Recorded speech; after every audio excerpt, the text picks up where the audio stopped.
Mark, Meer, welcome to the Normandy. Oh, thanks. It's nice to be back. Obviously, we're not on the Normandy. We're in London. Yes. Mark's actually come to London. What brings you to the UK? I'm here for the Improvathon, the 2012 London Improvathon, which is a 50-hour improv show that we do at Hoxton Hall in Shoreditch. And it's basically a marathon improv show. Most of the actors do it without sleeping, including me. And that's your background, isn't it? You are an improviser, as we say. Yes. I've been doing improv basically for as long as I've been acting, and it's one of my favorite things to do, specifically the Improvathon. It's a bit like a Vision Quest and Acid Trip rolled into one. Sounds interesting. Yes. Is that something you learn or something that you just born with? You're very quick-witted? I'd say that improv is like anything else. It's a skill that you develop, and some people have more, inherent talent than others when they show up. I don't think I did. I think I was crap when I started, and then you learn. The Improvathon is actually a place where you do learn a lot just by doing. Now, gamers will know you probably most famously as the voice of Commander Shepard in Mass Effect. Yeah. You've been working with BioWare since Baldur's Gate. Yeah, Baldur's Gate 2 was my very first game with them, and actually in Baldur's Gate 2 I had a single line, and it was in the final cutscene. So you had to play the entire game to see me as an evil cleric who was plotting. Do you remember the line? It was something along the lines of, "There is no need for concern. The fate of this fool is sealed." Yeah. And it all started from there? It all started from that, yeah. And I think the fact that I was a nerd myself, and BioWare was, of course, working on Dungeons & Dragons games at the time, helped me because, they were able to call me back and say to me, so this character is a 15th level paladin, and I'd be able to go, oh, well, then he's lawful good, and he probably has a Holy Avenger by now, and these are his abilities. And yeah, so that kind of shorthand, I think, helped me out. So the next thing that they called me back for was Baldur's Gate Throne of Baal, where I got to play Cyric, the god of murder. And I was thrilled at that because Cyric is actually an established character in the Forgotten Realms, and I'd read books about him in comics, and so yeah, it was quite a thrill to get to do him, and a collection of orcs and hobgoblins and whatnot.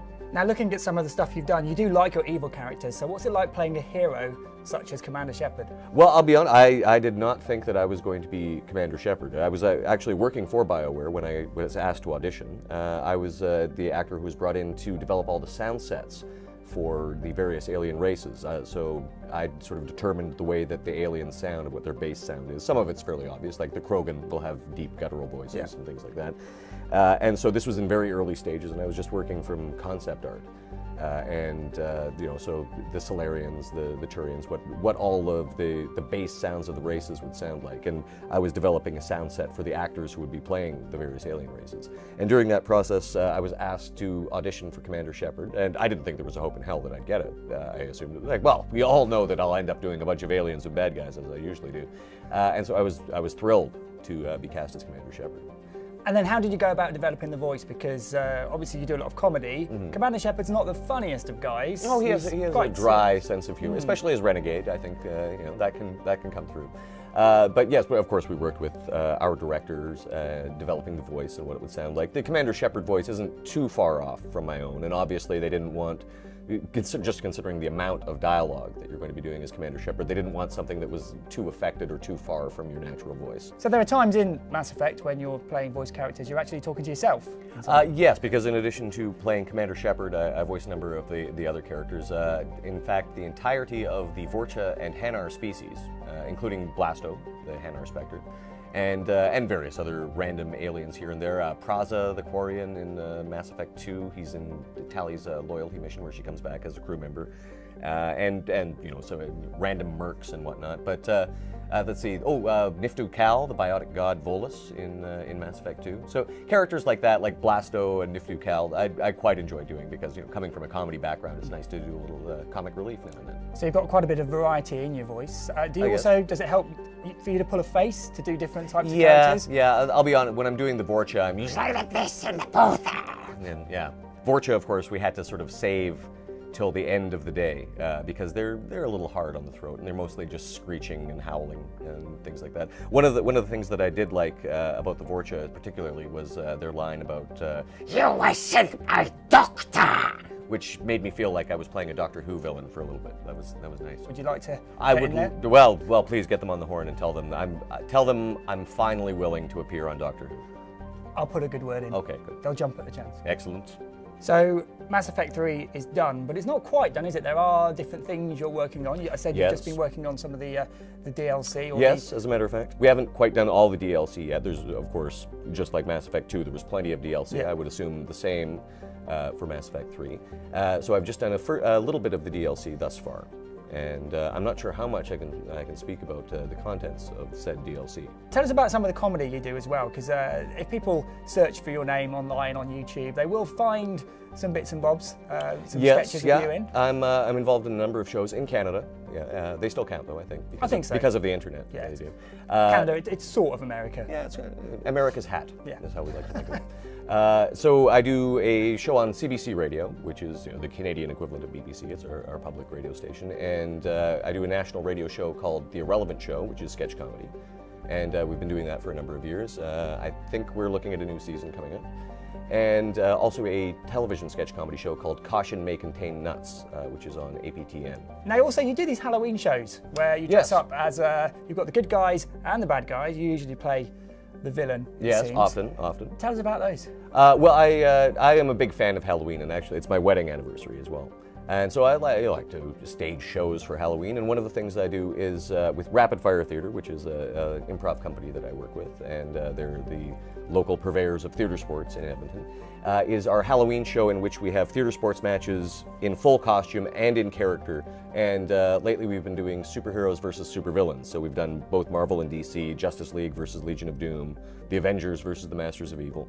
And more recently, we did a fantasy versus science fiction team. So that was all quite fun. And do you have a website people can go to find out more information? Yes, they do, and I remember that one. It is www.improvathon.co.uk. Which do you prefer, the voice acting or the improvisation acting? I mean, they're just two different things. It's like, well, what do you like better, meat or potatoes? Difficult choice. Yeah, difficult choice. I'll have a shepherd's pie. It's got both. Yeah, you would like to have both if you could. The advantage to voice acting is, of course, that you don't have to shave or wear pants. True. Yeah. Yes. You generally have to wear pants on stage, depending on the show, of course. Yeah, of course. Yeah. One's in Soho here. Sometimes you don't have to. True.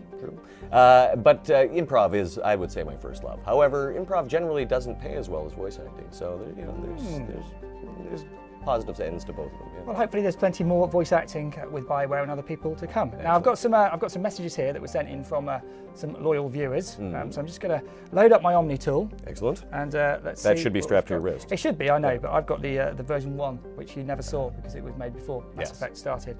Okay, Richard Burley says, is there any way we can convince you to release a voice pack for sat-navs? That would rock.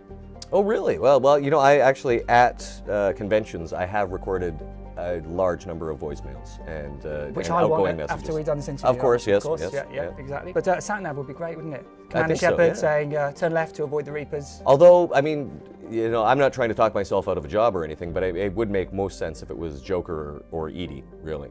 That's true. Yeah. Yes. I could be in the background occasionally. Yelling orders. Yes. Okay, Adam Cook, who is your favourite romance option in the game and why? Well, I have to say that I did not show a lot of fidelity when I did my playthroughs of Mass Effect 1 and 2. I haven't done 3 yet. But on the first game, my Renegade romanced Ashley and my Paragon romanced Liara. Of course, I had inside knowledge knowing that they would not be playable companion characters in 2, so I switched allegiances, and my Renegade romanced Miranda, and my Paragon went with Tali. Greedy. Yes, yeah. But I mean, I think that if you show fidelity, then Mass Effect 3 sort of plays out a little differently. So it does. I don't know what my bed hopping is going to get me in Mass Effect 3 when I play through. Courtney Woods, what is your favourite Commander Shepard line? Any favourites out there? I should go. That's the one. That's the one that I said the most. I think it's practically Shepard's catchphrase. And both Jennifer and I had to say that or variants of it so many times it became a hilarious running gag with our sound technicians. Don't go yet. We've still got some more questions. Yeah, I should go. And actually, at any point, if I needed to go to the bathroom, I would just stop in the middle of a line and say, I have to go. And they're wondering whether it's a line or whether you actually need to go to the It bathroom. would usually result in a lot of laughter, and then I would go pee, then I'd come back. Very good. No laughter there, hopefully.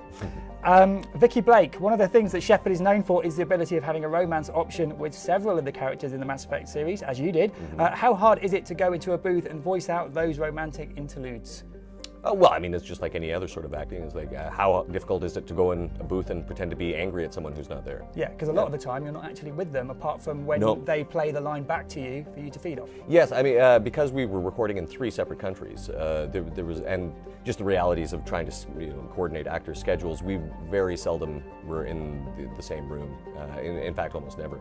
And occasionally in the same building, and someone else was having their session, and then you'd go in and have your session.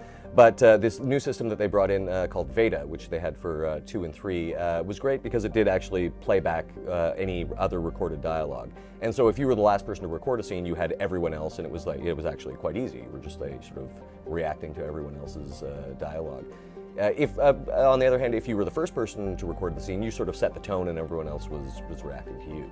Which is why I've got a director to help you out. Exactly, yeah. All good. Right, next one.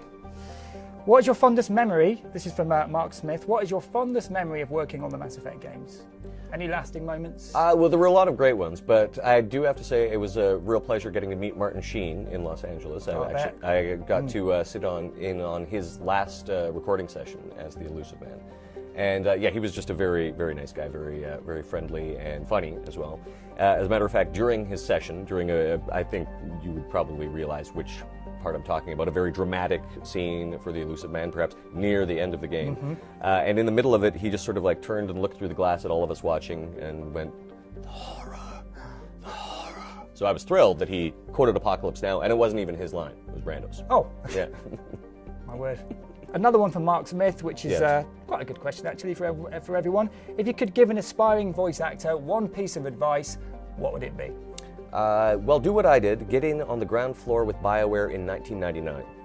So you will need a time platform of some sort, chronal belt or something to that effect. DeLorean. Yeah, that would work. That would work. Yeah, I'm someone who sort of fell into voice acting. I went to an audition. They liked me. They kept hiring me. So I'm not sure if I've done all of the proper things you're supposed to do. Like, I didn't even have a demo until a few years ago. So, yeah. You've also got quite a good, deep, rich voice. I mean, do you exercise it, or were you born that way? Cigarettes and whiskey, I suppose. There's that. Everyone says smoke, but it depends if you want to get like lung cancer. Well, that's have true. A good career doing a voice. You take the good with the bad. Yeah, I mean, I would say. Something improv. I would very much recommend improv just for any branch of acting, because the lessons of improv can be applied to any acting that you do, and often it comes in quite handy with voice acting, because a lot of the time you have no idea what the script is until you walk through the door of the studio, because of course of the secrecy and things like that. And so I'd say that improv does help you lift things off the page that when you're essentially doing cold read, being spontaneous comes in handy. Well, Mark, it's been a pleasure talking to you. Thank you very much for your time. Before we go, can you just do some lines for us in your Commander Shepard voice? I should go. Great. Can you do another one for us? No, I have to go, actually. Oh, okay. Yeah. Well, see you later. Awkward.com.